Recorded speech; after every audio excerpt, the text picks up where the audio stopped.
नमस्कार, आदाब, सत श्री अकाल मेरे दोस्तों। आ गया आपका होस्ट और दोस्त प्रतीक सिंह लेकर के प्रमुख तथ्यों के साथ आप सभी के लिए इंडियन पॉलिटी का अगला क्लास। आज हम पढ़ने वाले हैं। देखिए, हमारा संविधान का 22 भाग, आपको बता दूं 22 भाग जो है हमारा पूरा खत्म हो गया है। भाग 21 तक आपको स्लाइड बना के पढ़ाए हैं हम लोग। भाग 22 में से कुछ विशेष है नहीं, उसमें आपको हिंदी में अनुवाद जो रहते हैं संवैधानिक लैंग्वेजेस का कुछ चीज़ों का, वो सब चीज़ें, उसका केवल अनुच्छेद भाग 22 में आपको याद रखना है हिंदी में अनुवाद, वो सब चीज़ें संक्षिप्त नाम हिंदी में अनुवाद उसका अनुच्छेद करें 393 से 395, बस उतना ही आपको याद होना चाहिए। उसके बाद अब आता है जो संविधान की सबसे शुरुआत में हमें पढ़ना चाहिए था, उसको हम संविधान के सबसे लास्ट में पढ़ रहे हैं। क्यों? क्योंकि अगर यही चीज मैं संविधान के शुरुआत में पढ़ा देता तो आप में से अधिकांश बच्चे, हालांकि ज्यादा बच्चे तो है नहीं, जो 2-4 बच्चे हैं तो जो आप में से जो बच्चे, 2-4 बच्चे भी जो पढ़ रहे हैं अभी, वो भी नहीं पढ़ते और वो भाग जाते। क्योंकि ये अब पढ़ने वाले जो आज हम टॉपिक है, सबसे पहले संविधान के शुरुआत में पढ़ाना चाहिए था, मगर हम इसको पढ़ रहे हैं अंत में, क्योंकि अगर शुरुआत में पढ़ाया जाता तो आप में से जो बच्चे हैं वो इसको पढ़ते नहीं, भाग जाते। तो टॉपिक है दोस्तों, ब्रिटिश शासन में संवैधानिक विकास का पार्ट 1, अर्थात हमारे संविधान का विकास कैसे हुआ। आज जो हम संविधान जो एक पुस्तक देख रहे हैं, वो संविधान के विकास का निर्माण कहाँ से चालू हुआ, कहाँ से चालू हुआ एक संविधान के विकास का, डेवलपमेंट का काम। तो ब्रिटिश शासन से चालू हुआ नियम कानून बनना, है ना। कि उससे पहले भाई तो आपका राजतंत्र था, ब्रिटिशर्स का तो राजतंत्र था। संविधान तो भाई लोकतंत्र का परिचायक है। तो ब्रिटिश शासन से नियम कानून बनने लग गए थे। तो कहीं ना कहीं ब्रिटिश शासन के समय संविधान की नींव पड़ने लग गई थी। इसलिए कहा जाता है कि ब्रिटिश शासन में संवैधानिक विकास चालू हुआ, और इसलिए उसका आज पार्ट 1 हम देखने वाले हैं। तो संविधान के हम 1 से लेकर 22 भाग, उसके नाम, उसके जुड़े हुए जितने महत्वपूर्ण अनुच्छेद, जितने महत्वपूर्ण संशोधन, जितने 12 अनुसूचियां, सब हम बहुत अच्छे से पढ़ चुके हैं, समझ चुके हैं। उसको रख लिया, अब केवल रिवीजन करना आपका फर्ज है। आज हम देखेंगे कैसे हमारे संविधान का पूरा विकास चालू हुआ, उस क्रम की ओर हम आगे बढ़ते हैं। अब ऐसे कुछ मिसलेनियस वीडियोस आएंगे आपके, जो बहुत महत्वपूर्ण है, जिससे क्वेश्चन आज भी आते हैं, और ये आज भी जो क्वेश्चन बहुत ही इंपॉर्टेंट बन के आपके एग्जाम में आते हैं। तो सारे कॉन्सेप्ट और सारे क्वेश्चन को हम रिविजन करते हुए आज चलेंगे। क्लियर? आइए, तो संविधान एक तरीके से आपको बता दूं कि खत्म हो चुका है। यहां से हम जो भी एक्स्ट्रा पढ़ेंगे वो एक्स्ट्रा ऐसा एक्स्ट्रा है कि एग्जाम को पूछता है, इसलिए हम उसको पढ़ा रहे हैं। नहीं तो एक तरीके से आपका संविधान समाप्त हो गया है। ये तो शुरुआत पॉइंट है। आइए, इसलिए अब देखिए, अब संविधान का स्लाइड ऐड नहीं हुआ है 22 भागों वाला, है ना। तो इसको आराम से पढ़ते चलेंगे। ठीक, चलिए।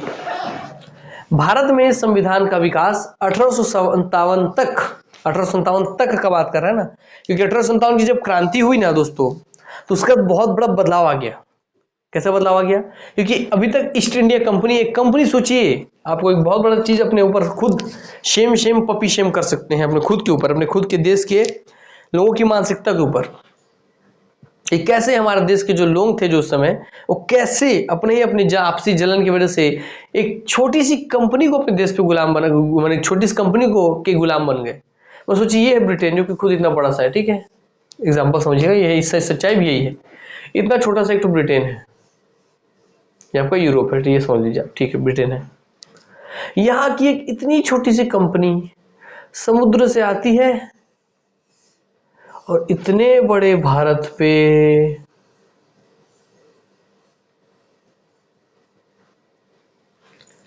इतने से यूरोप की इतनी छोटी सी कंपनी इतने बड़े भारत पे आती है और इस पूरे भारत को अपना गुलाम बना लेती है। तो ये सच्चाई बात है दोस्तों, ये सोचने की बात है। आप कभी सोचते क्यों नहीं यार कि कंपनी जैसे हमारे, सोचिए आज हमारे यहाँ की टाटा, एयरटेल, जिंदल, रिलायंस, ये कंपनी किसी देश पे जाए बिजनेस करने और उस पूरे देश को गुलाम बना ले, मतलब उस पूरे देश पे कब्जा कर ले। हाँ भाई, वही बात है। ये यूरोप की एक छोटी सी कंपनी हमारे देश में व्यापार के लिए आई और पूरे देश को अपना गुलाम बना ली। तो सोचिए, ऐसा क्या इतनी शक्तिशाली थी ये अपनी शक्ति की वजह से बना पाए क्या इतने बड़े देश को गुलाम? नहीं दोस्तों, ये अपनी शक्ति की वजह से बना पाए ना पाए वो बात की बात है। मुद्दा की हमारी कमजोरी की वजह से हमको गुलाम बना पाए। और वो कमजोरी क्या है जो आपको चित्र में दिख रहा है? कितने बड़े भारत को आप एक साथ कब्जा नहीं कर सकते, तो उसको छोटे छोटे टुकड़ों में काटो। ये ऐसे छोटे छोटे सब टुकड़ों में काटो, और इन टुकड़ों में जब आप काट दोगे तो इनको टुकड़े में बांट दिया। अब इस टुकड़े को इससे लड़ाओ, इस टुकड़े को इससे लड़ाओ, दोनों लड़ाई कमजोर हो गए तो दोनों पर कब्जा कर लो। अर्थात बांटो, लड़ाओ और शासन करो, बांटो, लड़ाओ और शासन करो। तो मतलब ये बटने के लिए रेडी क्यों थे, ये बताइए फिर। क्योंकि आपस में जलन से मर रहे थे लोग, सब राजा लोग। तो कहीं ना कहीं क्या मुद्दा है कि एक छोटी सी कंपनी जाके पूरे भारत पे कब्जा कर लेती है, किसकी वजह से? सिर्फ यहाँ हमारे उस समय के राजाओं के और उस समय के हमारे नागरिकों की मानसिकता की वजह से। तो ये कंपनी अब शासन करने और शासन चलाते चलाते चलाते शासन 1857 तक चलाई। फिर अब यहाँ की जनता जब जाग गई तो 1857 में हुई भाई क्रांति, 1857 की क्रांति, जिसके बाद अंग्रेजों की नींव हिल गई और वहां की जो ब्रिटिश क्वीन थी उन्होंने इस कंपनी के शासन को खत्म करके ब्रिटिश के क्राउन का, मैंने अपने ताज का शासन ले आया है यहाँ पे, अपने ताज का शासन ले आई, अपने ताज का शासन ले आई भारत में। इसलिए 1857 तक शब्द आया है कि भारत में संविधान का विकास 1857 तक ईस्ट इंडिया कंपनी के अधीन हुआ, मगर उसके बाद 1857 के बाद उसके पश्चात ब्रिटिश क्राउन के अधीन हुआ। ईस्ट इंडिया कंपनी का संचालन दो समितियों द्वारा किया जाता था। ईस्ट इंडिया कंपनी जो थी उसका संचालन दो कंपनियों द्वारा किया जाता था। एक कंपनी थी स्वामी मंडल, एक थी आपकी संचालक मंडल। स्वामी मंडल मतलब जो मालिक लोग बैठे हैं वो ब्रिटेन में बैठे हैं, और संचालक मंडल जो इसको चला रहे हैं। तो एक मालिक जो कि गद्दी में बैठा और एक कार्यकर्ता जिसको चला रहा है। तो स्वामी मंडल मान मालिक का मंडल, संचालक मंडल में काम करने वालों का मंडल। तो दो मंडल थे जो कि ईस्ट इंडिया कंपनी चलाते थे, स्वामी मंडल और संचालक मंडल। क्लियर हो गई बात है? तो सोचिए, कभी आपके अंदर एक क्वेश्चन खुद से आना चाहिए भैया, आज मैं पैदा कर रहा हूं तो क्या, कि कंपनी हम पे आके शासन कर लिया यार, देश का बात छोड़ दीजिए।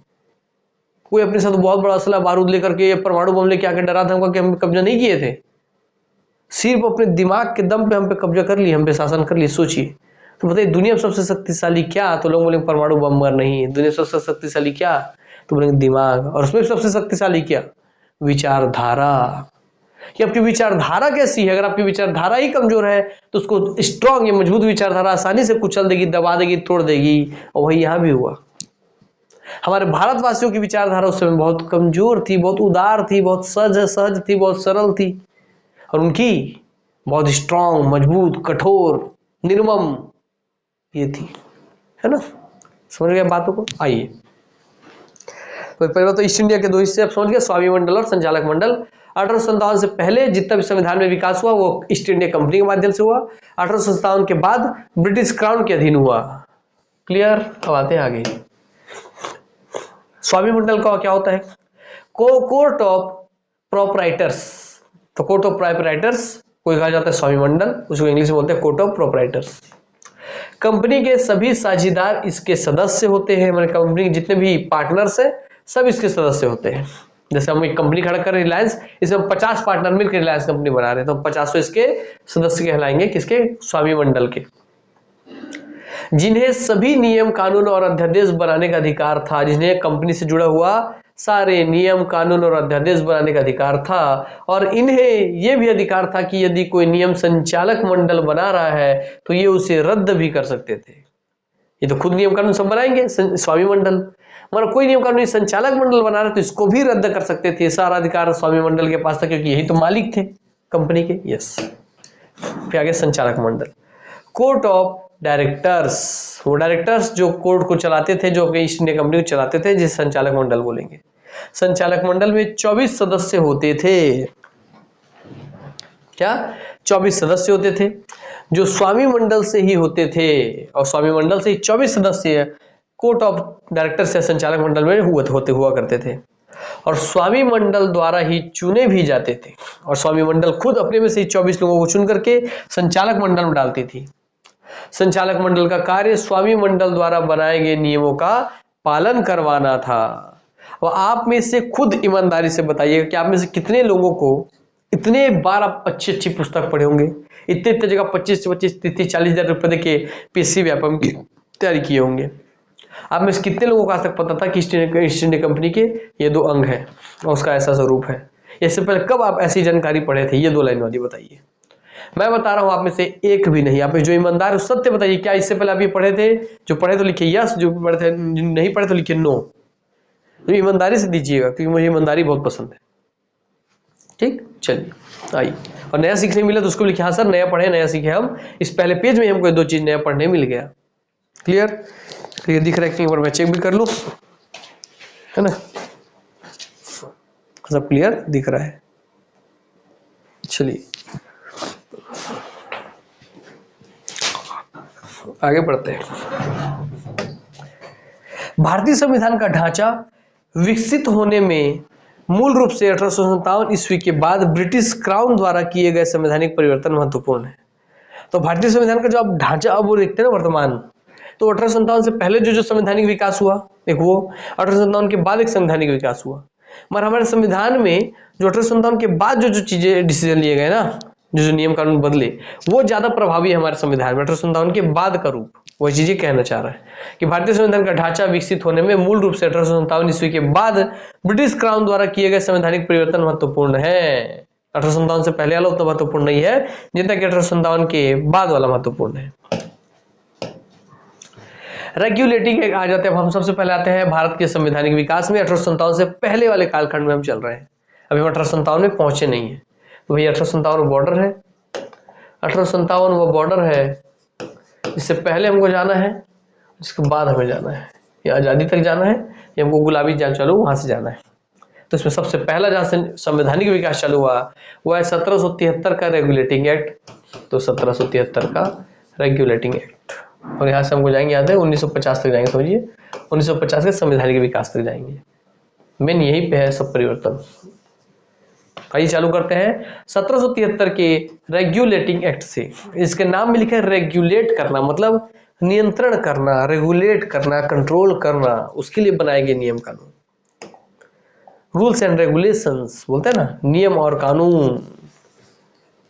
तो रेगुलेटिंग एक्ट रेगुलेट करने के लिए, नियंत्रण करने के लिए आया था जो कानून। आइए देखते हैं हम रेगुलेटिंग एक्ट 1773 में क्या है। तो 1773 के रेगुलेटिंग एक्ट में है कि मद्रास और बंबई प्रेसिडेंसियों को बंगाल प्रेसिडेंसी के गवर्नर जनरल के अधीन कर दिया गया। तो इसको ऐसे याद नहीं रखना है, इसको चित्र के माध्यम से याद रखिए कि अगर आपको ये भारत है, ये अगर भारत है आपका, ऐसे समझिए, ऊपर का हिस्सा भी छोड़ रहा हूं, तो मद्रास और जो भी होगी, मद्रास पूरे नीचे को बोल दिया क्या भाई, मद्रास प्रेसिडेंसी साउथ का समझिए, ठीक। और बंबई प्रेसिडेंसी, बंबई में तो समझिए पूरे गुजरात से बंबई प्रेसिडेंसी। ये मद्रास प्रेसिडेंसी और ये गुजरात प्रेसिडेंसी, ये बंबई प्रेसिडेंसी, बंबई, तो मद्रास प्रेसिडेंसी और बंबई प्रेसिडेंसी, इन दोनों को ये पूरे बंगाल प्रेसिडेंसियों के अधीन कर दिया गया। तो 1773 के रेगुलेटिंग एक्ट के तहत ही मद्रास और बंबई प्रेसिडेंसियों को बंगाल प्रेसिडेंसी के गवर्नर जनरल के अधीन कर दिया गया। यहाँ जो बंगाल प्रेसिडेंसी में जो गवर्नर जनरल है, जीजी हैं गवर्नर जनरल, इनके अधीन तीनों प्रेसिडेंसियां हो गई, मद्रास भी, बंबई भी और आपकी बंगाल प्रेसिडेंसी भी, ठीक। चलिए, तो 1773 में अब आपको अच्छे से याद रहेगा, क्योंकि बहुत सारे हम एक्ट पढ़ने वाले हैं, सब खिचड़ी हो जाएगा, इसलिए स्थिरता तरीके से दिमाग में एक चीज को डालते हुए चलिए। और याद रखिए, इसको रिविजन करेंगे तभी याद रहेगा लंबे समय के लिए, नहीं तो भूल जाएंगे आप। इसको हर थोड़े थोड़े दिन में रिविजन करते रहिएगा। फिर आते हैं 1773 के रेगुलेटिंग एक्ट में दूसरी जो बात थी वो देखिए, कलकत्ता के फोर्ट विलियम में एक सुप्रीम कोर्ट की स्थापना की गई। क्योंकि देखिए भैया, इससे मतलब क्या देखें, क्या सर ये तीनों प्रेसिडेंसी थी, अब ये पूरा बंबई प्रेसिडेंसी, पूरा आपकी मद्रास प्रेसिडेंसी किसके अंदर आ गई, बंगाल प्रेसिडेंसी के अंदर। तो तीनों प्रेसिडेंसी जब यहाँ पे है तो खुद कॉमन सेंस लगाइए, आपस में कोई बहसबाजी टकराव वगैरह हो तीनों में, तो इसका सुझाव कौन करेगा। तो तीनों आपस को बहसबाजी टकराव वगैरह हो तो इसका निपटारा के लिए भी क्या सर्वोच्च न्यायालय होना चाहिए ना। इसलिए दोस्तों सर्वोच्च न्यायालय क्यों, क्योंकि सभी जगह के न्यायालय से ऊंचा है सर्वोच्च न्यायालय। इसलिए कलकत्ता के फोर्ट विलियम में, कलकत्ता है क्योंकि भाई दिख रहा है आपको, हाँ सर कलकत्ता के, बंगाल प्रेसिडेंसी में कलकत्ता के, तो कलकत्ता के फोर्ट विलियम में एक सुप्रीम कोर्ट की, सर्वोच्च न्यायालय की स्थापना की गई, जिसका अधिकार क्षेत्र बंगाल, बिहार, उड़ीसा तक था। और इसका अधिकार क्षेत्र कहाँ का तक था, ये पूरा बंगाल क्षेत्र, पूरा बिहार क्षेत्र, पूरा उड़ीसा क्षेत्र, ठीक। इस तरीके से क्लियर हो गई बात है, समझाने के लिए आपको बताया, मैं समझ गए होंगे आप। और सुप्रीम कोर्ट का अधिकार कहाँ का था, बंगाल, बिहार और उड़ीसा तक था। इस नियम का मूल उद्देश्य क्या था, रेगुलेटिंग एक्ट का जो नियम, इसका मूल उद्देश्य था कंपनी की गतिविधियों को ब्रिटिश क्राउन की निगरानी में लाना था। तो इस रेगुलेटिंग एक्ट का मूल उद्देश्य था कि कंपनी की क्या क्या गतिविधि चल रही है भारत देश में, उसको ब्रिटिश क्राउन की निगरानी में लाना। अर्थात ब्रिटिश क्राउन कहीं ना कहीं कंपनी के क्रियाकलाप पर निगरानी रखने के लिए इसको लेके आई थी। क्योंकि अब यहाँ पे जो गवर्नर जनरल आ गया बंगाल में, उसके अधीन तीनों आ गए, मैंने गवर्नर जनरल सब रिपोर्ट देगा, है ना भाई, ब्रिटिश क्राउन को, और सर्वोच्च न्यायालय बना वो सब रिपोर्ट देंगे, यस। तो कहीं ना कहीं वही उद्देश्य था। तो वही इसमें हमको 2 चीज याद रखना है, बात खत्म। कि मद्रास प्रेसिडेंसी, बॉम्बे प्रेसिडेंसी बंगाल के गवर्नर जनरल के अधीन आ गई और बंगाल में एक आपका सुप्रीम कोर्ट बनाया गया, सर्वोच्च न्यायालय बनाया गया, जिसका अधिकार क्षेत्र बंगाल, बिहार, उड़ीसा तक था। बात खत्म। 1773 का रेगुलेटिंग एक्ट में इतना ही बस याद ध्यान रखिए। अब आ जाते हैं 73 के बाद 11 साल बाद, तो आज से 11 साल पश्चात 1773 प्लस 11 जोड़ेंगे तो 1784। फिर है आपके पिट्स इंडिया एक्ट। एक नियंत्रण मंडल, बोर्ड ऑफ कंट्रोल की स्थापना की गई। इस लाइन को बहुत बार पूछता है कि किस एक्ट के थ्रू बोर्ड ऑफ कंट्रोल या नियंत्रण मंडल की स्थापना की गई थी। तो आप क्या बोलेंगे, बोर्ड ऑफ कंट्रोल या नियंत्रण मंडल की स्थापना की गई थी Pitt's India act 1784। Pitt's India act 1784 याद रहेगा। यस, टोका हूं, याद रख लीजिएगा, इसको पूछता है। फिर अगला पॉइंट, पिट्स इंडिया एक्ट 1784 के तहत ही बोला गया था संचालक मंडल, जो पीछे पढ़े थे, और नियंत्रण मंडल की सभी आज्ञाएं मानने के लिए बाध्य था। कि संचालक मंडल, जो संचालक मंडल है वो नियंत्रण मंडल की सभी आज्ञाएं मानने के लिए बाध्य था। तो ठीक समझ आ गया बात कि संचालक मंडल जो है, अब इस जो नई बोर्ड ऑफ कंट्रोल बनाई गई है, तो पहले देखिए 2 मंडल था ना, एक आपको भी मालिकाना वाला और एक आपको संचालक वाला। पीछे आप पढ़े थे, याद कीजिए कि कंपनी के संचालन में 2 चीज थी, एक आपको मालिकों वाला और एक आपको संचालन वाला। अब मालिक और संचालन के बीच में एक और मंडल बन गया। वो मंडल बना किसमें, 1784 के तहत बोर्ड ऑफ कंट्रोल। क्यों बना, क्योंकि जो मालिक ब्रिटेन में बैठे थे उनके समझ में आ गया था कि यार जो ब्रिटिशर्स हम भेजे अंग्रेजों को, ये वहां का दिमाग लगा रहे हैं, भारत में जा रहे हैं, वहीं जाके वहीं पे बिजनेस कर रहे हैं और वहीं पे पैसा कमा के अपना जेब भर रहे हैं। तो इस संचालक मंडल पे नियंत्रण करना जरूरी है। देखिए यहाँ पे निगरानी रखे, निगरानी रख के उनको क्या पता चला कि हाँ यार, जो संचालक मंडल है लोग फर्जीवाड़ा कर रहे हैं, घुसखोरी कर रहे हैं, कालाबाजारी कर रहे हैं, हम तक पैसा नहीं पहुंच रहा है। तो इसलिए जब इनको निगरानी रखे तो इनको पता चला कि लोग फर्जीवाड़ा कर रहे हैं, तो फिर उसके नियंत्रण करने के लिए एक नियंत्रण मंडल बनाए, बोर्ड ऑफ कंट्रोल बना दिए 84 वाले में। और ये कंपलसरी कर दिए कि जो भी संचालक मंडल है वो नियंत्रण मंडल या बोर्ड ऑफ कंट्रोल की सभी आज्ञाएं मानने के लिए बाध्य था। समझ में आ गया बात। देखिए इस तरीके से आप देख रहे हैं धीरे धीरे उनका हस्तक्षेप हो रहा है हमारे भारत में। और स्वामी मंडल के संचालक मंडल के फैसले उलटने के अधिकार को खत्म कर दिया गया। और स्वामी मंडल के संचालक मंडल के फैसले उलटने के अधिकार को खत्म कर दिया गया। इसका मतलब क्या कि पहले आप सुने थे स्वामी मंडल जो है वो संचालक मंडल के बनाए गए नियमों को भी रद्द कर सकता था, पर क्योंकि अब स्वामी मंडल और आपके संचालक मंडल के बीच में आ गया है नियंत्रक मंडल या कंट्रोल, बोर्ड ऑफ कंट्रोल, तो अब इसको जरूरत ही नहीं इतना लोड लेने का किसके नियम को रद्द कीजिए, क्योंकि इस पे हर एक चीज कंट्रोल कौन कर रहा है, संचालक मंडल पे पूरा कंट्रोल कर रहा है बोर्ड ऑफ कंट्रोल, नियंत्रण मंडल। इसलिए दोस्तों आप चिल मारिए, आपको टेंशन नहीं लेना है। जो स्वामी मंडल है वो संचालक मंडल के फैसले को उलटने के अधिकार को खत्म कर दिया गया, क्योंकि वहां पे अब आपका बोर्ड ऑफ कंट्रोल आ गया उन पर निगरानी रखने के लिए। तो 1784 में बोर्ड ऑफ कंट्रोल याद रखेंगे, उसी जोड़ के सब याद रखेंगे। ठीक, बोर्ड ऑफ कंट्रोल की स्थापना हुई, उसको अधिकार दिया गया कि उसका बात नहीं काट पाएगा आपका संचालक मंडल, और बोर्ड और स्वामी मंडल भी आगे को लौट नहीं पाएगा। चलिए,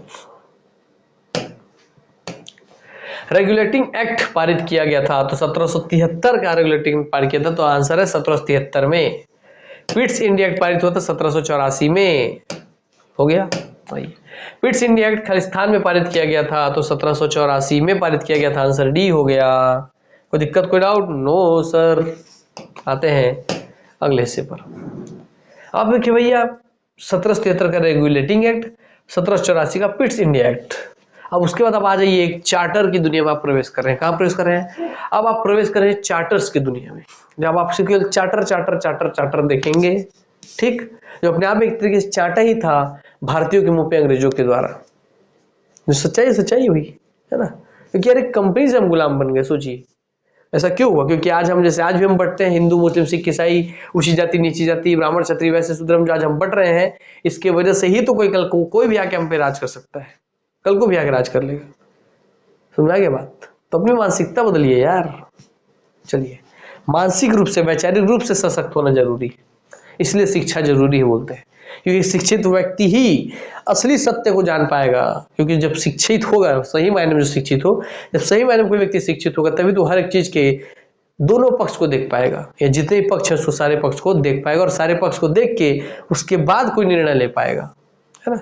नहीं तो जो कम शिक्षित होते हैं, जिसको सही मायने में शिक्षा का बात कर रहा हूँ, जिसको कम शिक्षा प्राप्त है, वो जो सामने दिख रखता है दहकता दहकता एकदम चमकता दमकता, उसी को सत्य मान लेता है ना।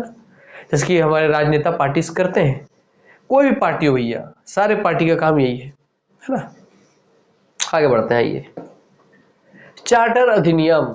तो चार्टर, अब चार्टर की दुनिया में आप प्रवेश कर गए हैं। रेगुलेटिंग एक्ट और पिट्स इंडेक्ट को अब आप भूल जाइए, भूल जाइए, सब माइंड से एकदम फ्रेश कर लीजिए, गहरी सांस लीजिए, सांस छोड़िए, फिर आ जाइए चार्टर की दुनिया में। चार्टर अधिनियम की दुनिया में जो पहला एक्ट आया था आपका 1793 में आया। तो 1773 देखिए, एक है 70 वाला रेशियो, एक है 80 वाला रेशियो, एक है 90 वाला रेशियो। ये 70 में 3 जुड़े, 73 में, 80 में जहाँ 4 जुड़ दिए थे इसलिए आपको 84 हो गया था, फिर यह 3 जुड़ा हो गया 93 में। तो लगभग 10-10 साल का अंतर रहता है, 73, 10, 83, 83, 10, 93, और यहाँ पे एक तो एक्स्ट्रा है, बस है, सब समझिए। क्योंकि अचानक से इसको लाना पड़ गया था उनको निगरानी रखने के लिए, है ना। तो ये आपका 90 में आ गया 93, और अब इसका नाम हो गया चार्टर।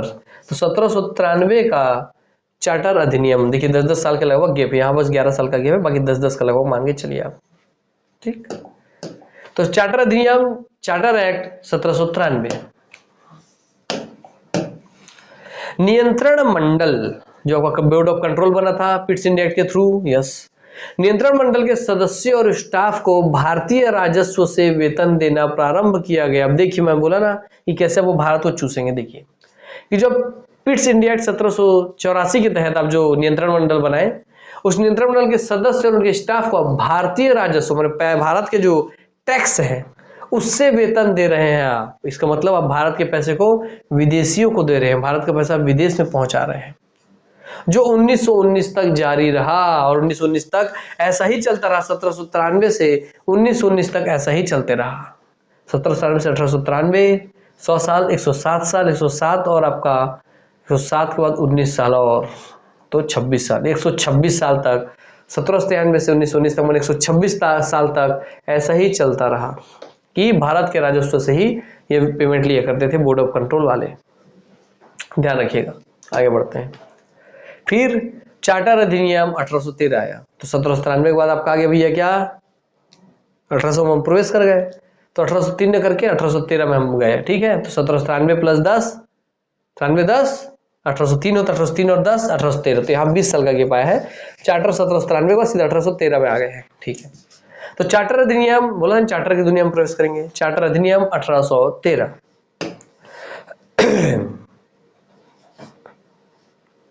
इस चार्टर से कंपनी के अधिकार पत्र को 20 वर्ष के लिए बढ़ा दिया गया।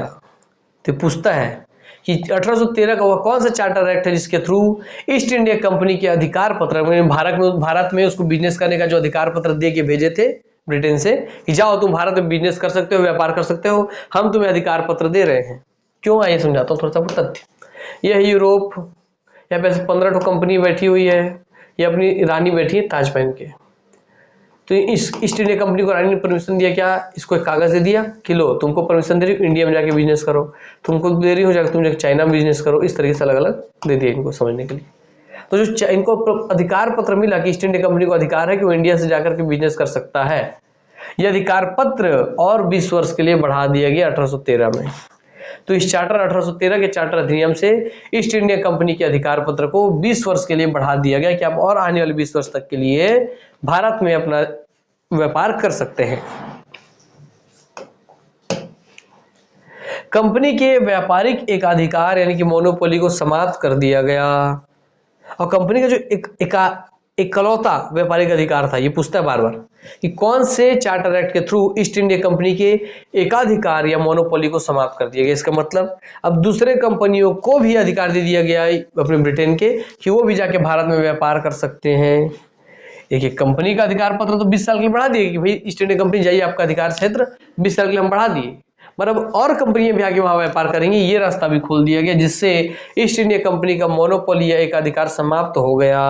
तो पूछता है मोनोपोली मतलब होता है एकाधिकार। तो कंपनी के व्यापारिक एकाधिकार मोनोपोली को समाप्त कर दिया गया 1813 के चार्टर के द्वारा, ठीक है। तो 13, इसमें 13 घाटा मेरा कुछ नहीं जाता से याद रखा कि इसमें 13 घाटा मतलब ईस्ट इंडिया कंपनी का 13 मतलब ईस्ट इंडिया कंपनी का घाटा, कि उसका एकाधिकार समाप्त हो गया। ठीक, तो ऐसे आपको 1813 से उसका घाटा याद रहेगा कि उसका मोनोपोली समाप्त हो गया। क्लियर, चलिए आगे बढ़ते हैं। हालांकि चाय, चीनी और सिल्क के व्यापार पर कंपनी का एकाधिकार बना रहा, फिर भी अभी भी देखिए 1813 का एक्ट आ गया तो उसका एकाधिकार समाप्त हो गया, मगर कुछ कुछ चीजों में एकाधिकार फिर भी बना रहा। वो एकाधिकार क्या था? चाय, चीनी और सिल्क के व्यापार पर ईस्ट इंडिया कंपनी का एकाधिकार बना रहा, कि तीन चीज पर अगर भारत या उसके आसपास के क्षेत्र में ये तीन चीज पे कोई भी व्यापार करेगा तो वो केवल ईस्ट इंडिया कंपनी होगी। वो तीन चीज है चाय, चीनी और सिल्क। चाय, चीनी, सिल्क, उसके अलावा बाकी को और किसी भी चीज को व्यापार करना है तो आप कोई भी कंपनी जाके कर सकती है, केवल चाय, चीनी और सिल्क का व्यापार ही ईस्ट इंडिया कंपनी करेगी। अब हालांकि आगे जाके ये भी इससे छीन लिया जाएगा, ठीक, क्योंकि धीरे धीरे अब आपका इससे सत्ता छीन के ईस्ट इंडिया कंपनी सत्ता छीन करके ब्रिटिश क्राउन धीरे धीरे प्रवेश कर रहा है। क्यों कर रहा है? क्योंकि अब कहीं ना कहीं क्राउन को पता चल रहा है कि यहाँ जो आए हैं ईस्ट इंडिया कंपनी बिजनेस करने, ये बहुत ज्यादा पैसा कमा रहे हैं और उसके रेशियो में वहां राजतंत्र को उतना पैसा नहीं दे रहे हैं।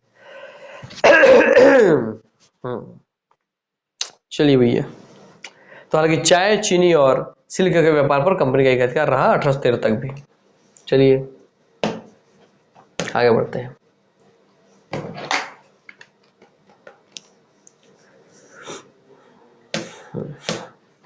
फिर आ गया चार्टर। चार्टर की दुनिया में प्रवेश कर गए हैं, तो चार्टर का 1793, 1813, 1833 में अब आ गए।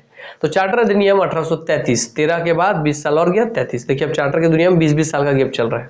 ठीक, चलिए, तो चार्टर अधिनियम 1833 कैसे? 1773 का, देखिए 1773 का रेगुलेटिंग एक्ट, ठीक, 70 हो गया, 80, 90, अब देखिए यहाँ से 73, 10, 83 होता है, और यहाँ पे 1883 है ना, हाँ 1783 ने लिख के इसको हम एक बढ़ा के 84 लिखे थे बस। 73, 10, 83 लगभग 10-10 साल का गिफ्ट है, यहाँ बस 11 साल का दिख रहा है।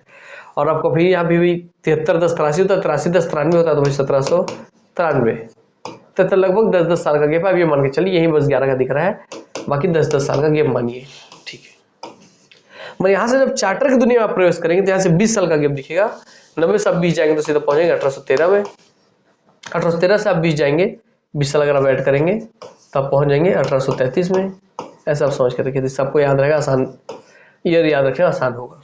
ठीक, तो 11, 10, 20, 20, 1773 चालू करके 11 जोड़ेंगे 1784, उसमें 10 जोड़ेंगे भाई, उसमें फिर आपका हालांकि 9 जोड़ना रहेगा, यहाँ पे मैं अंदाजा के लिए बताया था, ठीक है। हाँ, फिर आपका 20-20 साल का गैप। क्लियर, 1773, 1784, 1793, 1813, 1833, तो 1833 में हम आ गए हैं। आइए, क्योंकि 13 घाटा वाला हम देख चुके हैं। अब ईस्ट इंडिया कंपनी के सभी व्यापारिक एकाधिकार समाप्त कर दिए गए, मतलब जो उसका एकाधिकार था 1813 तक चाय, चीनी और सिल्क पर, वो सारे ही एकाधिकार अब ईस्ट इंडिया कंपनी के सभी व्यापारिक एकाधिकार समाप्त कर दिए गए, और अब वह भारत में सिर्फ प्रशासन के प्रति उत्तरदायी रह गई थी। तो उसका व्यापारिक अधिकार, ईस्ट इंडिया कंपनी का व्यापारिक अधिकार समाप्त हो गया, और अब केवल वो सिर्फ भारत में प्रशासन के प्रति उत्तरदायी रह गई थी, कि भैया अब भारत में रहकर ब्रिटिश प्रशासन के प्रति उत्तरदायी रहिए और ब्रिटिश प्रशासन का संचालन कीजिए। अब जो करना है ब्रिटिश प्रशासन स्वयं कर लेगी। अब यूरोपीय लोग भारत में संपत्ति अर्जित कर सकते थे, क्योंकि उस पर लगी रोक हटा ली गई थी। 1833 के एक्ट में बोला गया। इससे पहले क्या था कि जो ब्रिटिशर्स जा रहे हैं भारत में, वो भारत में कोई संपत्ति नहीं खरीद सकते थे, मगर 1833 के द्वारा ये बात कर दिया गया कि अब वो रोक हट गया है। अब कोई भी यूरोपीय लोग भारत में भी संपत्ति अर्जित कर सकते थे, क्योंकि उस पर लगी रोक हटा ली गई थी। 1833 के थ्रू ब्रिटिशर्स को यह अधिकार मिल गया कि भारत में संपत्ति अर्जन कर सकते थे, यहाँ जमीन जायदाद खरीद सकते थे, घर बना सकते थे, महल बंगलो बना सकते थे। क्लियर हो गई बातें? चलिए, तो इसमें इससे पहले वाले में कुछ एकाधिकार बचा था, वो एकाधिकार भी यहाँ समाप्त। बंगाल के गवर्नर जनरल को भारत का गवर्नर जनरल बना दिया गया। जब सबसे पहले पढ़े थे 1773 के रेगुलेटिंग एक्ट में कि बंगाल का गवर्नर जनरल के अधीन तीनों प्रेसिडेंसी थी, अब उस बंगाल के गवर्नर जनरल को संपूर्ण भारत का गवर्नर जनरल बना दिया गया। ठीक, तो उसको और पावरफुल कर दिया गया कि जो भी बंगाल का गवर्नर जनरल है वो पूरे भारत का गवर्नर जनरल कहलाएगा। ये बात 1833 में ही बोली गई थी। ठीक रहेगा? ठीक। भारतीय विधि आयोग की स्थापना की गई। भारतीय विधि आयोग की स्थापना की गई, है ना।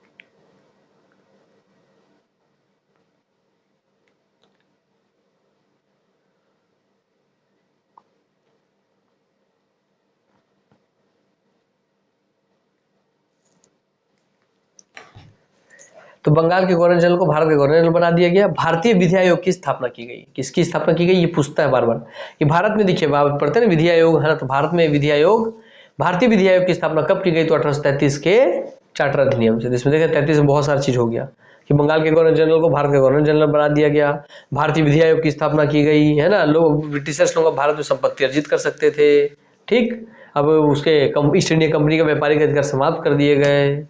आइए, विधि आयोग ने कई रिपोर्ट पेश की। ये विधि आयोग की स्थापना हो गया, विधि आयोग ने कई सारी रिपोर्ट पेश की, जिनमें से मैकाले का पैनल कोड बहुत प्रसिद्ध है। मैकाले की शिक्षा पद्धति आप जानते ही हैं, बस इसी विधि आयोग के निर्माणकर्ता में एक मैकाले भी थे। तो विधि आयोग ने बहुत सारी रिपोर्ट पेश की, जिसमें से मैकाले का पैनल कोड बहुत प्रसिद्ध हुआ, ठीक। मैकाले यहीं से फेमस हो गए, जो मैकाले से जब पद्धति आप सुनते हैं वही वाले मैकाले ही है। मद्रास तथा बंबई में गवर्नरों की कानून बनाने की शक्ति को घटा दिया गया और उनके द्वारा किसी कानून को रद्द करने के अधिकार को समाप्त कर दिया गया। क्योंकि भाई अब देखिए बंगाल का जो गवर्नर जनरल पूरे भारत का गवर्नर जनरल हो गया, तो उसके परमिशंस को मद्रास और बंबई के गवर्नर कैसे कैंसिल कर सकते हैं। इसलिए मद्रास और बंबई के गवर्नरों की कानून बनाने की शक्ति है। वो ये गवर्नर कानून नहीं बनाएगा, गवर्नर जनरल, जो बंगाल का गवर्नर जनरल है, जो पूरे भारत का गवर्नर जनरल, ये नियम कानून बनाएगा। ये छोटे छोटे मद्रास बंबई के गवर्नर क्यों बनाएंगे। तो मद्रास और बंबई के गवर्नरों की कानून बनाने की शक्ति को घटा दिया गया, और घटाए है ना, खत्म नहीं किए, घटा मैंने कम, बहुत कम क्षेत्र में कानून बना सकते हैं। और उनके द्वारा, इन दोनों के गवर्नरों के द्वारा कानून को रद्द करने के अधिकार को समाप्त कर दिया। किसी कानून को ये रद्द कर सकते थे पहले, मगर अब ये रद्द भी नहीं कर सकते, ये भी यहाँ से हटा दिया गया। तो 1833 का चार्टर एक्ट बहुत में इंपॉर्टेंट है, बहुत सारी चीजें यहाँ दी गई है, उस सबको ध्यान से देखिए, ठीक। चलिए,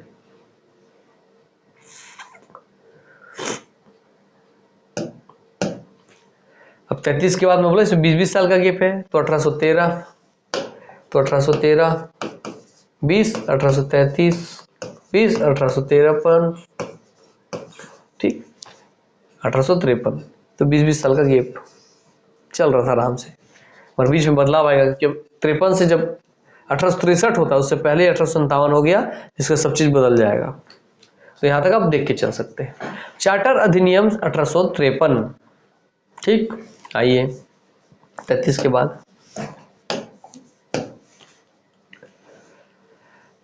कंपनी को भारतीय प्रदेशों को जब तक संसद चाहे तब तक के लिए अपने अधीन रखने की अनुमति दी गई। क्या? कंपनी को भारतीय प्रदेशों को जब तक संसद चाहे तब तक के लिए अपने अधीन रखने की अनुमति दे दी गई। अर्थात जो ईस्ट इंडिया कंपनी थी, उन कंपनियों को भारतीय प्रदेश, हमारे भारत के जो क्षेत्र थे, उनको संसद जब तक चाहती तब तक के लिए अपने अधीन रखने की अनुमति दे सकती थी। कंपनी उसको अपने अधीन रख ले, ये परमिशन दे सकती थी। कौन? भारत संसद, ब्रिटिश संसद, ठीक, याद रखेंगे। इसी में ये नियम बनाए गए कि अपने अधीन आप सभी प्रदेशों को अपने अधीन रखिए, ताकि आपका वहां पर नियंत्रण हो, ताकि कल वो हमारे खिलाफ बागी ना बन सके, हमारे खिलाफ विरोध ना कर सके। इसलिए आप जाइए, आप जब सब जगह जाके सभी राजा वाजाओं हरा के उनके प्रदेशों पे आप कब्जा कर लीजिए, चाहे झांसी हो, ग्वालियर हो, सब जगह जाइए कब्जा करना चालू कीजिए।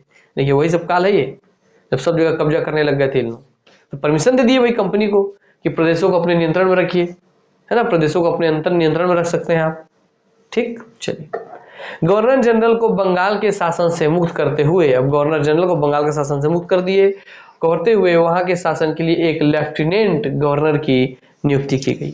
क्योंकि गवर्नर जनरल भारत के गवर्नर जनरल बन गए, तो बंगाल का कौन देखेगा काम भार, तो बंगाल के लिए लेफ्टिनेंट गवर्नर की नियुक्ति की गई। गवर्नर जनरल की विधायी एवं कार्यपालिक शक्तियों को पृथक कर दिया गया, अर्थात गवर्नर जनरल की विधायी शक्ति अलग कर दी गई और उसकी कार्यपालिक शक्ति अलग कर दी गई। अतः गवर्नर जनरल की परिषद से अलग एक विधान परिषद की स्थापना हुई। पहले गवर्नर जनरल का ही एक परिषद हुआ करता था, और उसे एक अलग से एक विधान परिषद बन गया। क्लियर? जो विधायी कार्य कर सके, भाई गवर्नर जनरल की कार्यपालक शक्ति के लिए वो काम कर ही रहे थे। कंपनी के कर्मचारियों की नियुक्ति के लिए प्रतियोगी परीक्षा की व्यवस्था की गई। अब जो भी ईस्ट इंडिया कंपनी का संचालन करे या जो भी वहाँ यूरोपीय कंपनियों का संचालन करे, उस कंपनी में नियुक्ति के लिए एक प्रतियोगी परीक्षा की व्यवस्था की गई। यहीं से प्रवेश हुआ कि क्या, यूपीएससी का, जो ये एग्जाम लेना जरूरी है, आईसीएस का एग्जाम इस करके। तो कंपनी के कर्मचारियों की नियुक्ति के लिए प्रतियोगी परीक्षा की व्यवस्था की गई कि अब कॉम्पिटिशन में आदमी लड़ेगा, फिर सिलेक्शन पाएगा, उसी को वहां नियुक्त करेंगे। निर्देशक मंडल में सदस्यों की संख्या 24 से कम करके, जब याद है शुरू में 24 सदस्य थे संचालक मंडल में, यस उसी को बोल रहे हैं। जो शुरू में संचालक मंडल था, जिसको आप डायरेक्टर मंडल या निर्देशक मंडल बोल रहे हैं, उसकी संख्या 24 थी। उसकी संख्या 24 से कम करके 18 कर दी गई तथा इसमें 6 सदस्यों को नियुक्त करने का अधिकार दे दिया गया। नियुक्त करने का अधिकार ब्रिटिश क्राउन को दे दिया गया। तो संचालक मंडल में 24 की संख्या घटा के उसको 18 कर दिया गया, और उसके बाद उस 18 में भी 6 सदस्य को ब्रिटिश क्राउन के द्वारा नियुक्त किया जाएगा, ये बात बोल दिया गया। क्लियर? 1853 कितना ज्यादा हस्तक्षेप कर रहे हैं अब, है ना। निर्देशक मंडल के सदस्यों के लिए योग्यता निर्धारित की गई, और निर्देशक मंडल में जो लोग रहेंगे उसकी भी योग्यता निर्धारित की गई कि ये योग्यता वाले व्यक्ति ही निर्देशक मंडल के सदस्य बन सकते हैं। विधि आयोग जो कि समाप्त हो चुका था, उसके स्थान पर इंग्लिश लॉ कमीशन की नियुक्ति की गई। इसी कमीशन ने भारतीय दंड संहिता, दीवानी तथा फौजदारी प्रक्रियाओं के संकलन को अंतिम रूप दिया। इससे क्या समझ में आ गया आपको? कहेंगे इसी से आपका आईपीसी की धारा और सीआरपीसी की धारा बन गई। ठीक है, आईपीसी की धारा, सीआरपीसी की धारा आप सुनते हैं ना, यस इसी वजह से बन गई, इंग्लिश लॉ कमीशन की नियुक्ति की वजह से। अब विधि आयोग की जगह पे आपका एक इंग्लिश लॉ कमीशन की नियुक्ति हो चुकी थी, और उसी कमीशन ने, इंग्लिश लॉ कमीशन के ने ही भारतीय दंड संहिता, इंडियन पीनल कोड, भारतीय दंड संहिता वो दीवानी मैटर में और फौजदारी दोनों प्रक्रियाओं के लिए संकलन को अंतिम रूप दिया। ठीक, याद रहेगा। तो 1853 इसके लिए याद रखिए खासकर, जिसके थ्रू आपके देश में आपको आईपीसी की धारा और सीआरपीसी की धारा दिख रही है। किस एक्ट द्वारा बंगाल के गवर्नर जनरल को भारत का गवर्नर जनरल बना दिया गया? बंगाल का गवर्नर जनरल अब भारत का गवर्नर जनरल बन गया, बताइए भैया। 1919 का भारत शासन अधिनियम, 1935 का भारत शासन अधिनियम, 1784 का पिट्स इंडिया एक्ट, 1833 का चार्टर अधिनियम। आंसर एकदम स्पष्ट है, 1833 के चार्टर अधिनियम के द्वारा ही बंगाल के गवर्नर जनरल को भारत का गवर्नर जनरल बना दिया गया। और इसके थ्रू जब बंगाल का गवर्नर जनरल भारत का गवर्नर जनरल बन गया, तो बंगाल और आपके मद्रास के जो गवर्नर थे उनकी शक्तियों में कमी ला दी गई नियम कानून बनाने की, और बने हुए किसी कानून को रद्द करने की शक्ति भी उनकी छीन ली गई, समाप्त कर दी गई। और इसके बाद ही 1833 के बाद 1853 में ही बंगाल का गवर्नर जनरल, क्योंकि भारत का गवर्नर जनरल बन गया, तो बंगाल में लेफ्टिनेंट गवर्नर की पद की सृजन किया गया। क्लियर? और विधि आयोग की समाप्ति करके 1853 वाले में बात हो रहा है, वहां पे आपको बना दिया इंग्लिश लॉ कमीशन बना दिया गया। उसी इंग्लिश लॉ कमीशन ने भारतीय का इंडियन पिनल कोड और आईपीसी की धारा और सीआरपीसी भारतीय दंड संहिता का निर्माण किया, अंतिम रूप दिया उसे। क्लियर? चलिए, तो विधि आयोग और आपके इंग्लिश लॉ कमीशन मिलकर कहीं ना कहीं आपके भारतीय दंड संहिता का निर्माण किए हैं, समझ लीजिए। आ जाइए आगे बढ़ते हैं। जो क्वेश्चन याद रखिएगा, बंगाल के गवर्नर जनरल को भारत का गवर्नर जनरल कब बनाया गया? 1833 में। निम्नलिखित में से कौन सा कथन 1853 के चार्टर अधिनियम के संदर्भ में गलत है? इस अधिनियम के अंतर्गत पहली बार भारत में गवर्नर जनरल के विधायी एवं प्रशासनिक कार्यों को अलग कर दिया गया, सत्य बात। इसने प्रथम बार भारतीय केंद्रीय विधान परिषद में स्थानीय प्रतिनिधित्व प्रारंभ किया। अभी तक तो हम पढ़े नहीं है, देखते हैं आगे। इस अधिनियम ने मद्रास और मुंबई प्रेसिडेंसी को विधायी शक्तियां पुनः देकर विकेंद्रीकरण की प्रक्रिया की शुरुआत की। इसने सिविल सेवकों की भर्ती एवं चयन हेतु खुली प्रतियोगी व्यवस्था का शुभारंभ किया। तो 1853 के चार्टर में जो वहां कुछ बातें लिखी थी, कुछ बातें एक्स्ट्रा और आपको पता चल रही है, इसको नोट डाउन कर लीजिएगा। जो गलत है उसको छोड़ के जो सही है उसको नोट डाउन करिएगा। इसमें गलत है भैया आपका वो है सी, इस अधिनियम ने मद्रास और बॉम्बे प्रेसिडेंसियों को विधायी शक्तियां पुनः देकर विकेंद्रीकरण की प्रक्रिया की शुरुआत की। ये बात गलत है, क्योंकि इससे पहले वो छीनी थी 33 में, 53 में उसको वापस नहीं थी। ठीक, तो इस अधिनियम के अंतर्गत पहली बार भारत में गवर्नर जनरल के विधायी प्रशासनिक कार्य को अलग कर दिया गया, सत्यवाद। इसमें प्रथम बार भारतीय केंद्रीय विधान परिषद में स्थानीय प्रतिनिधित्व प्रारंभ किया गया। तो बार बार पूछता है कि कब भारतीय केंद्रीय विधान परिषद में स्थानीय प्रतिनिधित्व को वैल्यू दिया गया, 1853 में, 53 में हो गया। हाँ, इसमें सिविल सेवकों की भर्ती एवं चयन हेतु खुली प्रतियोगिता व्यवस्था का शुभारंभ किया गया। आपको जो बताया था मैं कि भाई कंपनी में भर्ती के लिए कंपटीशन एग्जाम लेने लग गए, वही चीज। तो क्या उसका गलत क्या है, सी गलत है, उसका जो नया है उसको ऐड कर लीजिएगा अपने 1853 के एक्ट में। क्लियर? चलिए, अब 53 के बाद भैया आ गया 1858। क्यों? क्योंकि हर साल इसमें 20-20 बढ़ रहा था। देखिए 1813, 1833, 1853, 20-20 साल का गैप चल रहा था। मगर 53 के बाद आ गया 1857 की क्रांति। तो 1853 के बाद आना था क्या, 1873 आना था, 20 साल का गैप के बाद। मगर उससे पहले 1857 की क्रांति हो गई, जिसके बाद तुरंत ही पूरा ब्रिटिश क्राउन हिल गया और उसने तुरंत ही सारी कंपनी का शासन खत्म करके भारत में क्राउन शासन को स्थापित करने के बारे में सोचा। और 1857 के बाद तुरंत ही क्राउन शासन को एक्टिवेट करने के लिए 57 के तुरंत बाद ही 1858 इतना डर गए थे कि तुरंत ही 1858 में आपके नया अधिनियम लेके आ गए। तो 1858 का ही भारतीय शासन अधिनियम कहते हैं कि भारत में हमको शासन कैसे चलाना है। और भारत में अभी तक जैसा शासन चल रहा था उससे तो क्रांति हो गया, अब वो गलती दोबारा ना हो, इसलिए भारत में शासन कैसे चलाना है उसके लिए अधिनियम बनाइए। 1858 तुरंत 1857 की क्रांति के बाद तो भारत में शासन चलाने के लिए 1858 में अधिनियम बनाया गया। कि अंग्रेज लोग बोलते रहे 1857 क्रांति बच्चे वाला था, ये था वो था वो था। अरे भैया सोचिए, यही प्रूफ है, अगर बच्चे वाले होता तो तुरंत आप कैसे छीन लिया अपने कंपनियों से अधिकार और सीधा क्राउन के हाथ में चले गए। कैसे तुरंत अधिनियम लाने की जरूरत पड़ गया, क्यों इतना डर गए, इतना सारा बदलाव करना पड़ गया। तो ये वाला बात है। तो जड़ हिल गई थी कहीं ना कहीं 1857 की क्रांति के बाद। अंग्रेज ये समझ गए थे कि अगर आज हम जनता पे कंट्रोल नहीं करते हैं भारत के, तो ये हमको उखाड़ फेंक देगी, है ना। आइए, 1857 की क्रांति ने कंपनी शासन की असंतोषजनक नीतियों को उजागर कर दिया था। अब था ब्रिटिश के जो क्राउन है, मतलब वहां जो रानी है, उसको क्या पता चल गया कि ब्रिटिश का जो कंपनी, ब्रिटिश जो ईस्ट इंडिया कंपनी है, यहाँ जो कंपनी वहां पे गई है, वो सारी कंपनियों से भारत की जनता असंतोष है।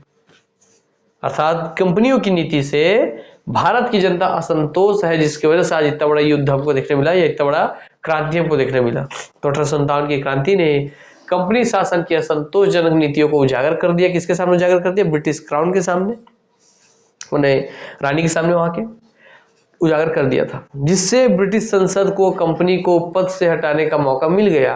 अब ब्रिटिश संसद तो अब देख रहे थे धीरे धीरे कंपनी को हटा रहा था, तुरंत उसको मौका मिल गया, अरे हाँ मौका मिला, तुरंत इसको हटाओ कि तुम्हारे वजह से क्रांति हुआ है, हटो यहाँ से कंपनी। क्योंकि अब वहां की संसद का लालच बाहर आ गया था ना, ब्रिटिश संसद का लालच बाहर आ गया था कि इतना पैसा भारत में, अब हम लोग जाके वहां से पैसा कमाएंगे।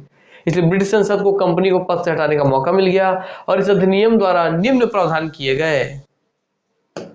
अब देखिए इसके द्वारा क्या क्या प्रावधान किए गए। इसके द्वारा वह प्रावधान किए जाएंगे जिससे पूरे ब्रिटिश संसद के हाथ में, या ब्रिटिश के क्वीन के हाथ में चला जाए पूरा शासन। तो अब देखते हैं, भारतीय प्रशासन ईस्ट इंडिया कंपनी के हाथों से लेकर सीधे ब्रिटिश क्राउन के अधीन कर दिया गया। मैंने क्या बोला, सीधा ब्रिटिश संसद ब्रिटिश क्राउन के हाथ में चला गया। अब भारत का शासन ब्रिटिश साम्राज्य की ओर से भारत राज्य सचिव को चलाना था। अब यहाँ कौन आ गए, अब सब चीज खत्म। अब यहाँ आ गए थे आपके सचिव, भारतीय सचिव, भारत के सचिव बन के आ गए थे ब्रिटिश साम्राज्य के शासन को चलाने के लिए। तो अब भारत का शासन ब्रिटिश साम्राज्य की ओर से भारत राज्य सचिव को चलाना था, जिसकी सहायता के लिए 15 सदस्य भारत परिषद का गठन किया गया। जिसकी सहायता के लिए 15 सदस्य से निर्मित भारत परिषद का गठन किया गया। अब भारत में शासन से संबंधित सभी कानूनों और कार्यवाहियों पर भारत सचिव की स्वीकृति अनिवार्य कर दी गई। ठीक, गवर्नर जनरल वाला रोल खत्म। अब गवर्नर जनरल का क्राउन का प्रतिनिधि हो गया तथा उसे वायसराय की उपाधि मिली। अब गवर्नर जनरल के पद को वायसराय का पद कर दिया गया, और ये दिखाता है कि पहले गवर्नर जनरल का पद था, वो वायसराय का पद हो गया। इसका मतलब हुआ वो क्राउन का प्रतिनिधि बन चुका है। क्लियर जी? किसको? हाँ,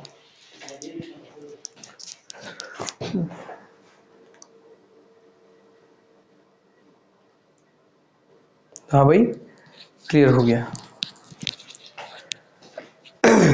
तो अब गवर्नर जनरल का पद अब वायसराय का हो गया। ठीक, अब अनुबंध सिविल सेवा में नियुक्ति के लिए प्रतियोगिता द्वारा नियुक्ति की जाने लगी। अखिल भारतीय सेवाएं, देखिए यहीं से अखिल भारतीय सेवा यूपीएससी का भी न्यू पढ़ा समझिए।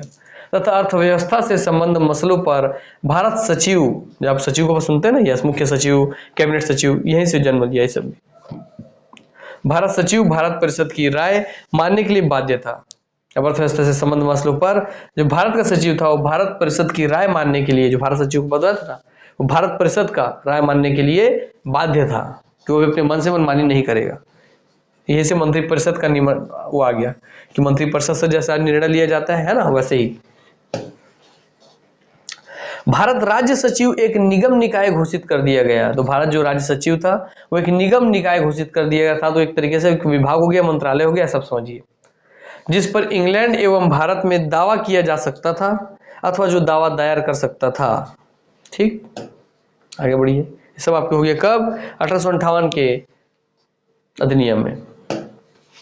किस अधिनियम द्वारा भारत में ईस्ट इंडिया कंपनी के शासन को समाप्त कर ब्रिटिश राजशाही को हस्तांतरित कर दिया गया? तो 1858 के चार्टर भारत शासन अधिनियम में। तो 1858 के भारत शासन अधिनियम में। क्लियर हो गई बातें? चलिए, तो आंसर हो गया बी, 1858 का भारत शासन अधिनियम।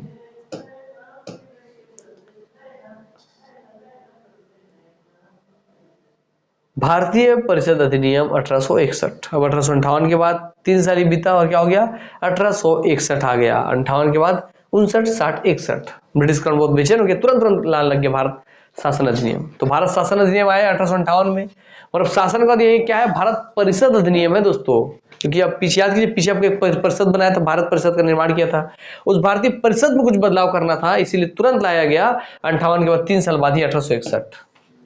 तो ये देखिए, गवर्नर जनरल की कार्यकारी परिषद का विस्तार करते हुए उस पर कुछ गैर सरकारी सदस्यों को शामिल कर दिया गया। मतलब परिषद में चेंज करना था, इसलिए भारतीय परिषद अधिनियम है।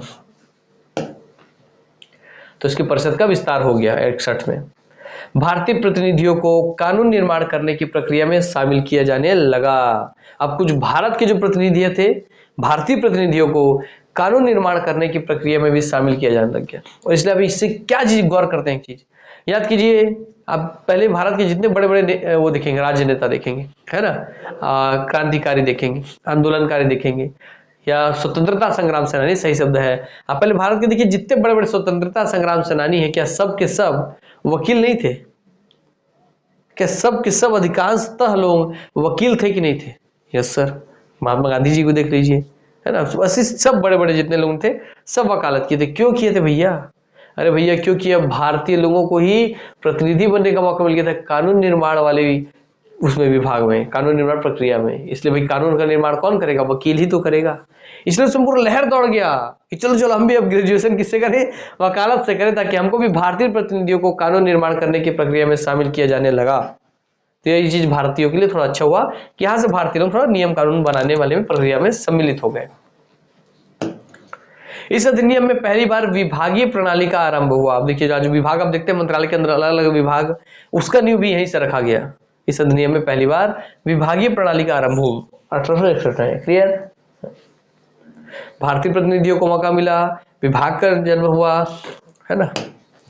गवर्नर जनरल को पहली बार अध्यादेश निकालने की शक्ति दे दी गई। अब गवर्नर जनरल अध्यादेश निकाल सकते थे, ठीक है, अध्यादेश निकाल सकते थे। विकेंद्रीकरण की प्रक्रिया को शुरू किया गया, जिसमें बंबई और मद्रास को पुनः विधायी अधिकार दिए गए। मैंने आपको बताया था कि मुंबई और मद्रास के विधायी अधिकार छीन करके बंगाल के गवर्नर जनरल के अधीन कर दिया गया था। याद कीजिए, पढ़ाया था, देखिए कहां पे,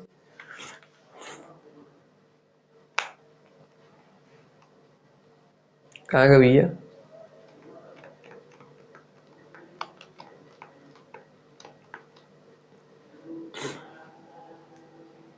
देखिए 1773 पढ़ा था, मद्रास और बम्बई प्रेसिडेंसी को बंगाल प्रेसिडेंसी के गवर्नर जनरल के अधीन कर दिया गया। तो 1773 के बाद अब जाके कहां बदला? वो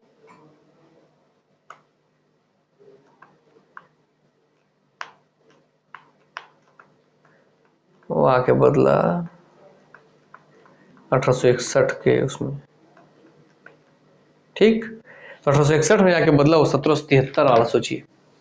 लगभग 100 साल होने आ गया, समझिए लगभग कितना हो गया 90 में 77 से 90 होता, दो कम 88 साल, लगभग 88 साल, वही मानिए लगभग 90 साल। तो विकेंद्रीकरण की प्रक्रिया को शुरू किया गया, जिसमें बंबई और मद्रास को पुनः विधायी अधिकार वापस दे दिए गए, जो कि 1773 में बंगाल के अधीन कर दिया गया था। ठीक, चलिए, तो खासकर एक परिषद अधिनियम है, क्योंकि भारतीयों को भी परिषद में कानून निर्माण की प्रक्रिया में सम्मिलित करने लग गए। परिषद का गवर्नर जनरल की परिषद का विस्तार करने लग गए, गवर्नर जनरल को भी अध्यादेश जारी करने की शक्ति देने लग गए। तो कहीं ना कहीं इस परिषद अधिनियम में गवर्नर जनरल की शक्ति को बढ़ाया गया है ना, और अन्य गवर्नरों की भी शक्ति को वापस दिया गया। चलिए, किस ब्रिटिश अधिनियम के माध्यम से वायसराय को अध्यादेश जारी करने का अधिकार दिया गया? आपको पता है अध्यादेश जारी करने का अधिकार किसमें मिला भैया? 1861 में। तो गवर्नर जनरल जो बोल रहा है रियल मायने में दोस्तों आपका वायसराय है, क्योंकि गवर्नर जनरल के पद को वायसराय कर दिया गया था, है ना। ठीक, चलिए, तो यहाँ पे पार्ट 1 है इसका भैया, यहाँ पार्ट 1 यहीं पे समाप्त होता है। तो आज की क्लास को भी यहीं हम समाप्त कर देते हैं क्या? चलिए, तो आज की क्लास का भी जो मेन कंटेंट है यही समाप्त होता है। इसका पार्ट 2 में हम प्रवेश करेंगे, तब हम इस 1861 के अधिनियम के आगे का जो प्रोसेस है उसको हम देख लेंगे। ठीक, हमारा आधा पड़ाव खत्म हो गया। 1858 तक हमको पढ़ना था, 61 भी हम एक्स्ट्रा पढ़ चुके हैं। उसके बाद हम 1861 के बाद का जो भी आज़ादी तक का जो हमारे संविधान निर्माण में सहयोगी है, वो सारे अधिनियम को हम पढ़ेंगे, जानेंगे, समझेंगे और पहचानेंगे। आप में से कुछ बच्चों का कमेंट था जब लास्ट क्लास में, मैं इससे पहले के लिए बहुत बार बता चुका हूँ, तब लास्ट क्लास में कुछ बच्चों का कहना था, जब उनको रिवीजन करवा रहा था भाग उनके नामों का, तब कुछ बच्चों का कहना ये था भैया कि सर हमें आपकी जो अनुसूची 8 में एक आपकी अनुसूची 7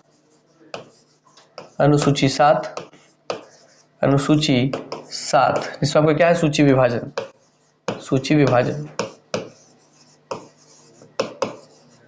है ना भाई, जिसमें आपका है भैया केंद्र सूची या संघ सूची। ठीक, केंद्र सूची या आपका भैया राज्य सूची,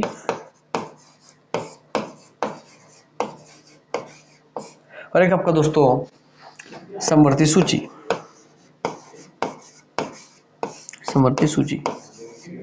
इसमें अब कितने विषय हैं इसके बारे में जानकारी दे दीजिए, तो मैं भी गूगल से जो मेरे को मिलेगा डाटा एग्जैक्ट, वो डाटा मैं आपके सामने रख दूंगा कि केंद्र सूची में कितने विषय हैं, राज्य सूची में कितने विषय हैं, समवर्ती सूची में कितने विषय हैं, वो संख्या की इधर रखने आपने बोला था, वो हो गया एक हिस्सा। और एक आपका कहना था कि सर आपका अनुसूची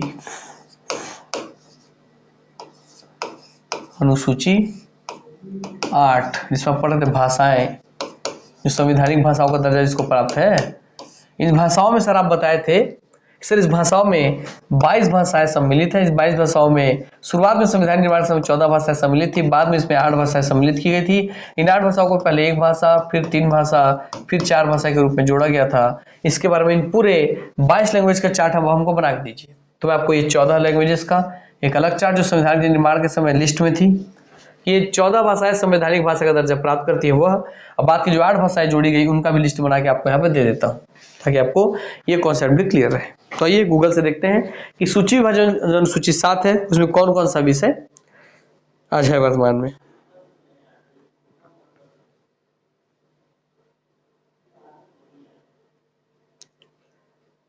सूची विभाजन in Indian constitution,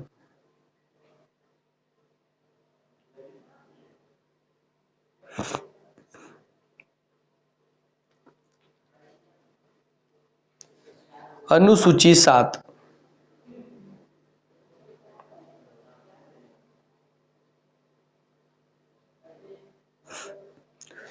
total number of subjects in अनुसूची 7। According to Wikipedia, the state list is a list of 59 subjects, originally 66, items in the Schedule 7 to the Constitution of India.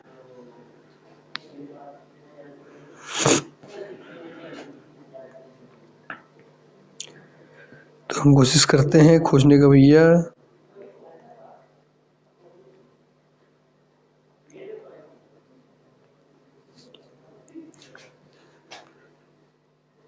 मुझे तो जुलाई 2018 तक ये अपडेट हुआ है।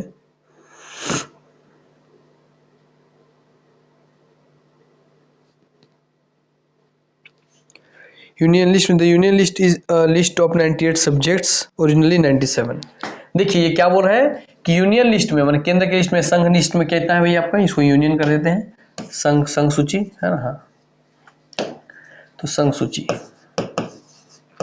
इसमें बोल रहा है क्या कि इसमें है तो 98 विषय, बस 98 विषय को जब आप जोड़ते हैं तो दो विषय एक साथ मिले हुए, इसलिए कहीं ना कहीं सही मायने में आपको 97 विषय इसमें दिए गए हैं, तो आपको आंसर 97 लेके चलना है। बाकी अगर 97 ऑप्शन ना रहे तो आप 98 ले सकते हैं, आपको ये बता दे रहा हूं मैं, ठीक।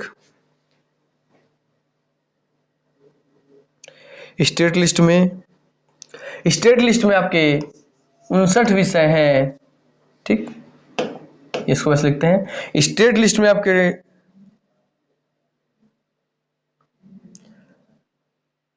66 विषय हैं, मगर आपको रियल मायने में अगर ये 66 आइटम ना मिले तो आप लेकर चल सकते हैं 59 विषय। क्लियर? तो अगर 66 या 59 ऐसे लिखा, क्योंकि कई सारे विषय मिलके एक बना लेते हैं, इसलिए 66 का जुड़ के आपस में 59 बना लेते हैं, इसलिए कंफ्यूजन आपको दिमाग में क्रिएट होगा। और कंकरेंट लिस्ट के विषय है टोटल,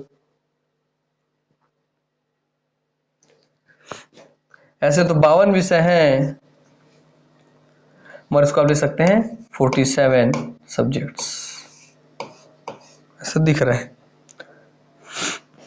ठीक। तो 97, 59 और 47 इतना दिखा रहा है कितने सारे सब्जेक्ट्स हैं, ठीक। 98, 66, 52, 59, 47।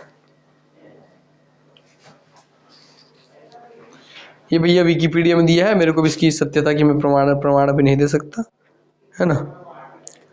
फिर अगर आप कोई पूछ ले तो आपको पता होना चाहिए, इसलिए हल्का फुल्का बता दिया, बाकी आप भी इसको चेक कर लीजिएगा।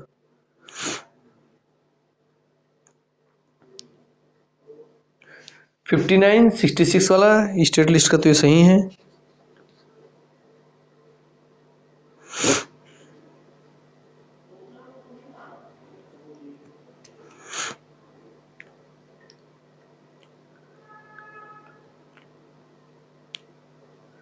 सिक्सटी सिक्स इसमें ले रही है ये, ठीक है। 66, 59 वाला ठीक है।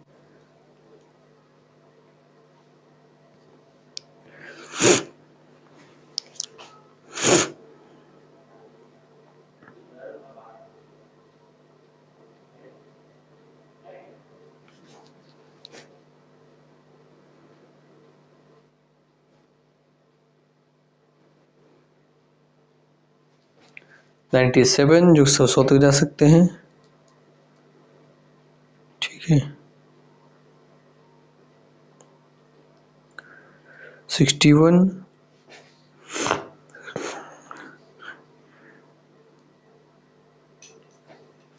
6 तो 97, 61 और आपके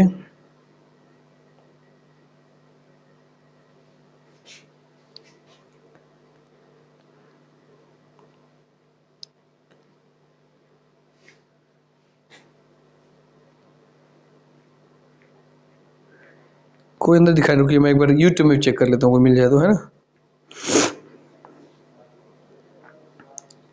क्या कि जनरली ये डाटा मिलता नहीं है, टोटल नंबर ऑफ सब्जेक्ट्स, इसलिए आपकी जगह मैं मेहनत कर देता हूँ आपके साथ। Total number of subjects in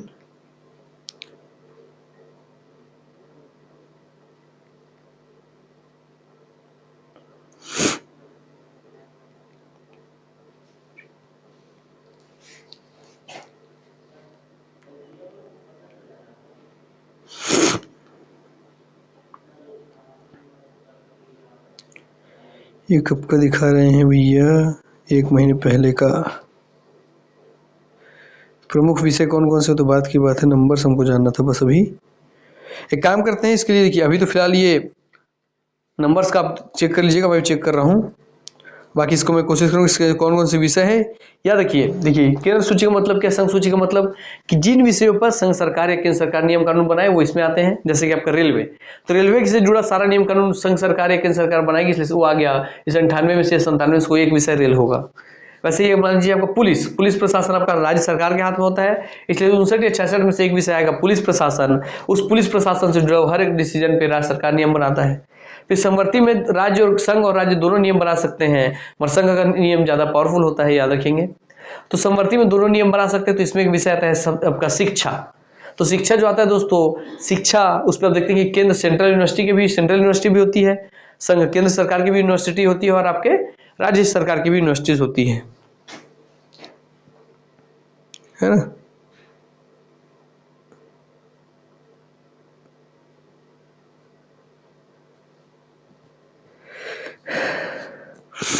आपका 120 हो गया।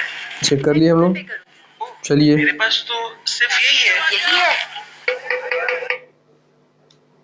सबसे पहले जानते हैं कि यह विषय लाभ देने को है, जोर देते हैं। साथ ही 60 और समवर्ती सूची में 52 विषय हैं। 100, 61, 52, 100, 61, 52 दिखा रहा है। देखिए भाई ये डाटा भी रख लीजिए। ये मेरे को दृष्टि IAS के साइड से दिख रहा है, मगर 9 महीने पहले का है ना। इसमें लिखा हुआ है 100, इसमें राज्य सूची में लिखा हुआ है आपका 61, और समवर्ती सूची में लिखा हुआ है 52 सब्जेक्ट्स। तो ये तो 52, तो ये तो मैच कर ही रहा है कि 52 तो 52 है, ठीक है। ये 59 अब आपका 2 बढ़ के 61 हो गया, ठीक है। 97 बढ़ के आपका 100 हो गया है। तो संघ सूची में 100 विषय है, राज्य सूची में 61 विषय है, समवर्ती सूची में 52 विषय है, ये दिखा रहा है यहाँ पे, ठीक। बाकी उसकी प्रमाणिकता की मैं जांच नहीं कर सकता। ये मैं भाई दृष्टि IAS का सोर्स है कि संघ सूची में टोटल 100 विषय हैं, राज्य सूची में आपके 61 विषय हैं, समवर्ती सूची में 52 विषय है, मगर जो वीडियो है इनका ये भी 9 महीने पहले का है, ये बात ध्यान रखिएगा।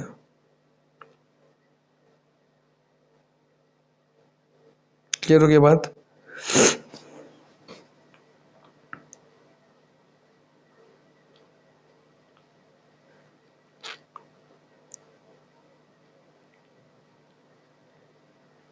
चलिए, तो ये भी आपका हो गया।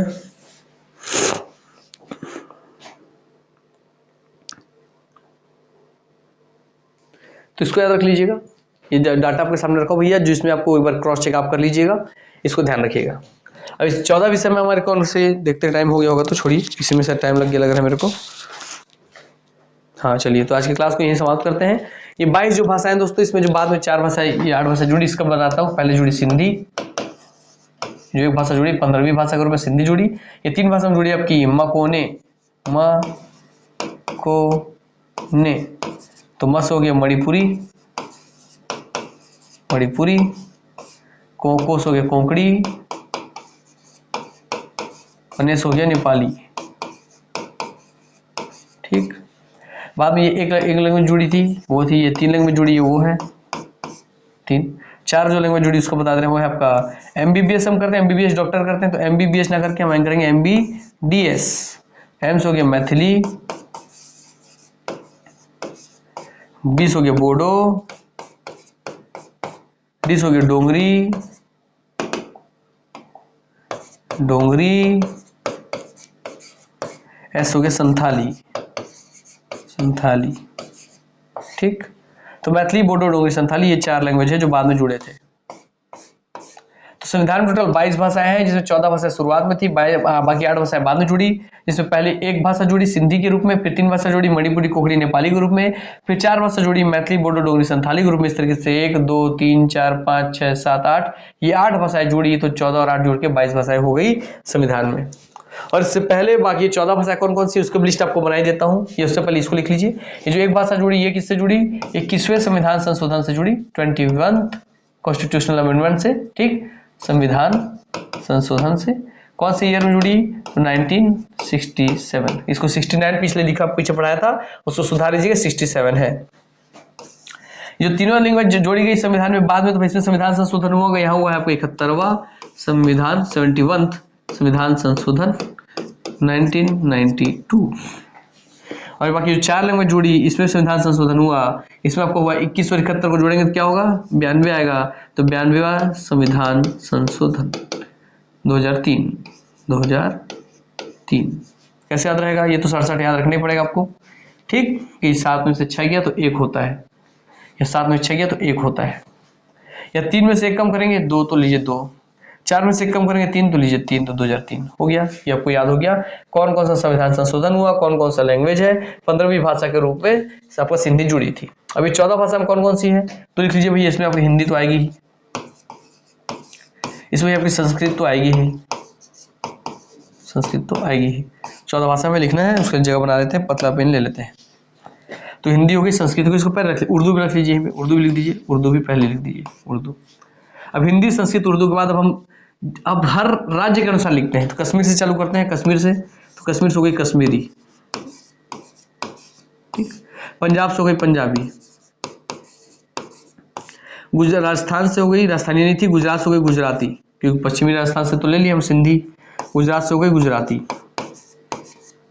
महाराष्ट्र से हो गए मराठी, पूरे भारत के नक्शे सब चल रहे हैं। महाराष्ट्र के नीचे भाई कर्नाटक, कर्नाटक से हो गए कन्नड़। सर गोवा भी तो, गोवा का कोंकणी है ना भैया, गोवा का कोंकणी है, कोंकण तट वाले, यस ये गोवा का ही लैंग्वेज है, ठीक। केरल से हो गया भाई आपका मलयालम, मलयालम। तमिलनाडु से हो गया भाई तमिल। आंध्र प्रदेश से हो गया भाई आपका तेलुगु, तेलुगु, ठीक है, यस। तो यहाँ लिख दे रहा हूँ, हो गया इतना। इसका दौर लिस्ट बना लेते हैं। तेलुगु, उस आंध्र प्रदेश के ऊपर जाएंगे तो पड़ेगा उड़ीसा का ओडिया, उड़ीसा का ओडिया। उड़ीसा के आप ऊपर जाएंगे तो वहां पड़ेगा क्या आपको, वहां पे आपको पड़ेगा पश्चिम बंगाल, तो लिखिए उसका बंगाली, बंगाल का बंगाली। बंगाल से पूर्वोत्तर तरफ जाएंगे तो वहां का पड़ेगा आपको बोडो, भी असम का है, मगर असम का असामी भी होता है, असामी भी, तो असम का असामी लैंग्वेज। इस तरीके से गिनते कितना हो गया, 1 2 3 4 5 6 7 8 9 10 11 12 13 14। तो दोस्तों यह 14 लैंग्वेज, और दोस्तों ये आपकी 8 लैंग्वेज, 14 और 8 जोड़ के टोटल 22 लैंग्वेज। यही वो 22 लैंग्वेज है जो आपके संविधान में जुड़ी हुई है। 8वीं सूची में इन सभी को संवैधानिक भाषा का दर्जा प्राप्त है। छत्तीसगढ़ी को संवैधानिक भाषा का दर्जा प्राप्त नहीं है, आपको दिख रहा है, और छत्तीसगढ़ शासन इसलिए अपने छत्तीसगढ़ी को संवैधानिक भाषा का दर्जा दिलाना चाहता है, क्योंकि जो भी भाषा या लैंग्वेज 8वीं सूची में जुड़ जाती है, 8वीं सूची में जुड़ जाती है, भाषा के रूप में संवैधानिक भाषा का दर्जा प्राप्त कर लेती है, तो उस भाषा के संरक्षण के लिए, संवर्धन के लिए, विकास के लिए केंद्र सरकार फंड देती है, पैसा खर्चा करती है, ताकि वो विकास, वो भाषा और ग्रोथ कर सके, ठीक। तो आज की क्लास को हम यहीं पे समाप्त करते हैं, मिलते हैं नेक्स्ट क्लास में। तब तक के लिए आप सबसे अलविदा लेता हूं दोस्तों, मिलेंगे नेक्स्ट क्लास में। तो मिलते हैं नेक्स्ट क्लास में, आप हंसते रहिए, खेलते रहिए, खिलखिलाते रहिए, निरोग रहिए, स्वस्थ रहिए, तंदुरुस्त रहिए, यही मेरी दुआ है आप सबके लिए। मिलते हैं नेक्स्ट क्लास में, तब तक के लिए नमस्कार, जय हिंद, जय भारत, जय छत्तीसगढ़, वंदे मातरम, धन्यवाद।